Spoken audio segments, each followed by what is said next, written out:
there's this photographer. He's a professional photographer, very successful. He's a professional photographer, you know, the kind that does like, you know, like nature stuff. And he goes to these really exotic places like Antarctica and the Gobi Desert and the Himalayas and what have you. And he'll go off for 3, 4, 5, sometimes 6 months. And then he'll go back to New York with a whole slew of pictures, and he'll take the best of his pictures down to the photo editor of his agency, right? And he'll show the photo editor his pictures, and he's very successful. So he'll show like a stack of a couple hundred pictures, and the photo editor will look through them and make 2 piles.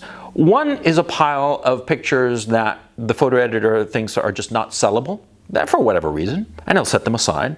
And the other stack is a stack of the pictures that he thinks he can sell, right? And that stack is usually much bigger because this guy is a pro. He's very good at his job, right? And you see, there's this one picture that the photographer takes, right? It's of a mountain. And there's nothing really special about the picture, right? And so he shows it to the photo editor, and the editor looks at it, and it's not a big deal, so he sort of like rejects it, right?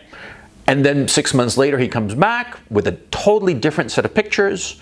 The photo editor looks through the stack, and there's the same picture of the unremarkable mountaintop.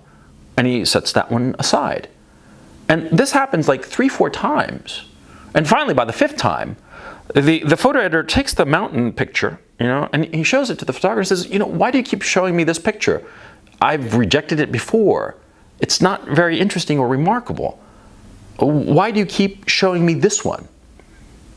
And the photographer sort of like sheepishly scratches his head and says, well, you know, that picture, you know, I had to climb to this other mountaintop to take it, and it was such a huge hike, and I had to spend the whole night there, and I finally took the picture just when the light was right, you know. And it was such a hard picture to take. That's why I keep showing it to you.